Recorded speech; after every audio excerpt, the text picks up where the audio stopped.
Welcome friends. आज जो हम टॉपिक डिस्कस कर रहे हैं उसका नाम है कंज्यूमर प्रोटेक्शन एक्ट 1986। यानी कि कंज्यूमर प्रोटेक्शन एक्ट 1986 क्यों आया, why there was a need of consumer protection act 1986।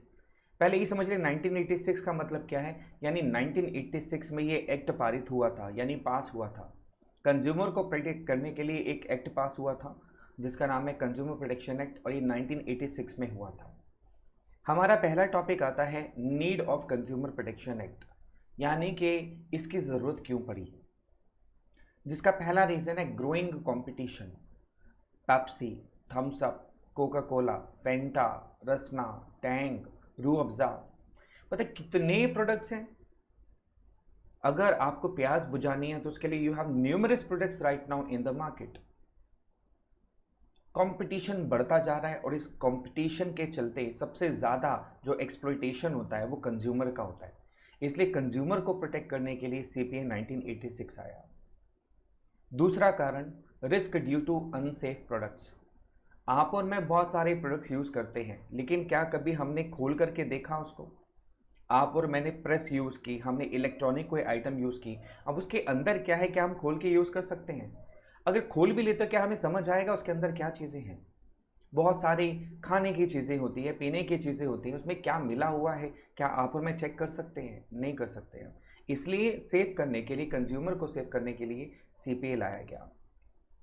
Bad health due to adulterated food products. Food products के अंदर में बहुत सारी मिलावटी चीज़ें आती हैं। आपने देखा होगा कि दिवाली के टाइम पर न्यूज़ बहुत ज़्यादा भरी होती है कि नकली मावा मिला।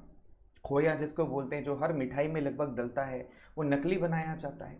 वो नकली मावा हम सब लोग खाते हैं क्योंकि हम लोग उसको टेस्ट तो नहीं कर सकते ना घर बैठ कर के। तो बैड हेल्थ, अब उससे बहुत सारे लोगों की तबीयत खराब होने का डर होता है। और अगर ऐसा हो जाए तो हमें प्रोटेक्शन कहाँ से मिलेगी, कौन से एक्ट में मिलेगी, कौन सा राइट है हमारे पास में, और जो गलत काम कर रहा है उसको सज़ा कैसे मिलेगी। उसके लिए सीपीए लाया गया 1986। आपने बहुत बार न्यूज़ सुना होगा कच्ची दारू पीने से बहुत सारे लोग मारे गए। ऐसा अक्सर ही न्यूज़ में आता है। मुझे एक बात बताइए, क्या ये सही है? क्या इस किसी की ज़िंदगी के साथ खिलवाड़ करना सिर्फ खाने पीने की चीज़ों को लेकर के, क्या ये ठीक है? तो ऐसे में प्रोटेक्शन कहाँ मिलेगा? सीपीए 1986 में। इसके अलावा चौथा रीज़न है चीटिंग, मिसलीडिंग एडवर्टाइजमेंट्स।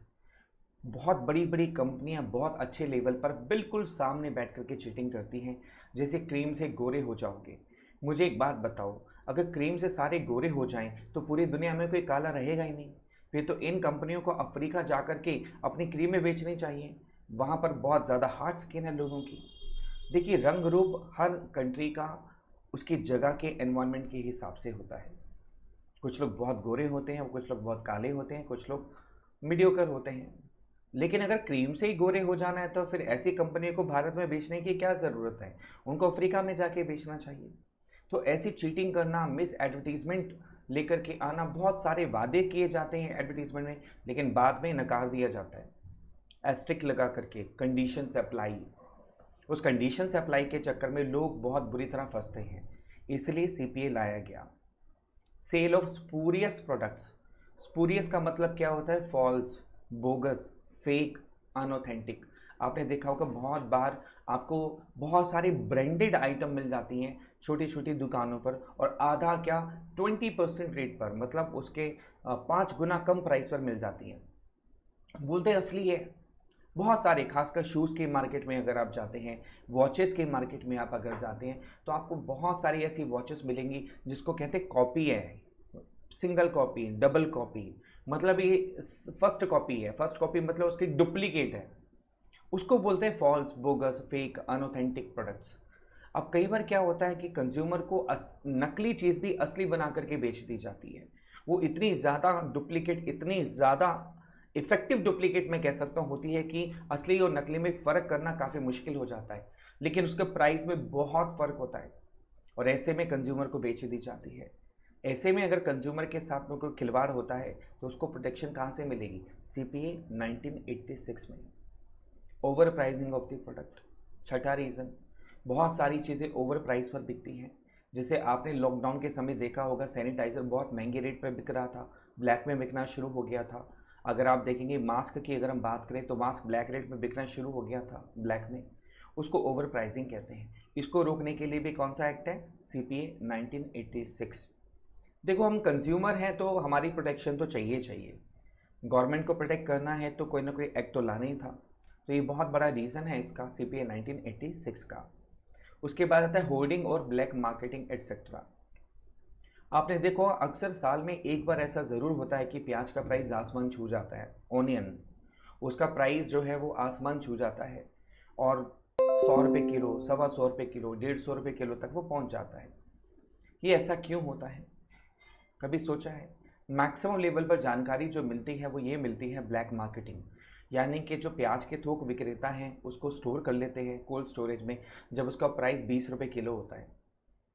धीरे धीरे धीरे धीरे डिमांड बढ़ती रहती है, सप्लाई को वो स्टेगनेंट करते हैं, सप्लाई कम करते चले जाते हैं, और जब सप्लाई कम होती है डिमांड बढ़ जाती है, प्राइस अप होना शुरू हो जाता है। वही 20 रुपये किलो वाला प्याज जब 100 रुपये 120 रुपये किलो पहुंचता है तो इस प्याज को उस रेट पर बेच देते हैं, यानी 5 गुना प्राइस पर कम से कम उसको बेच देते हैं और अच्छा मुनाफा कमाते हैं। ऐसे ब्लैक मार्केटर को रोकने के लिए सीपीए लाया गया, कंज्यूमर प्रोटेक्शन एक्ट 1986। इसका मतलब ये हुआ कि हम कंज्यूमर हैं, इसलिए क्या आया? Consumer protection act 1986।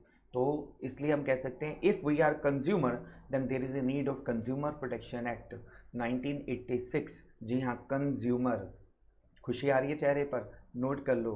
सी से कंपटीशन ग्रो कर रहा है, ओ से over pricing of the product यानी महंगे दाम पर बेचना, एन से नो होर्डिंग और ब्लैक मार्केटिंग यानी कि होर्डिंग को रोका जा सके, ब्लैक मार्केटिंग को रोका जा सके, एस से sale of spurious products, false products, bogus products को रोका जा सके, अनसेफ प्रोडक्ट्स, ऐसे प्रोडक्ट्स जो हम खरीदते हैं लेकिन अनसेफ होते हैं, उसे बचा जा सके, मिसलीडिंग एडवर्टाइजमेंट, क्रीम से गोरे हो जाओगे, ई से एंड ऑफ चीटिंग, चीटिंग को रोका जा सके, और आर से रिड्यूस बैड हेल्थ यानी कि लोगों को बीमार होने से रोका जा सके।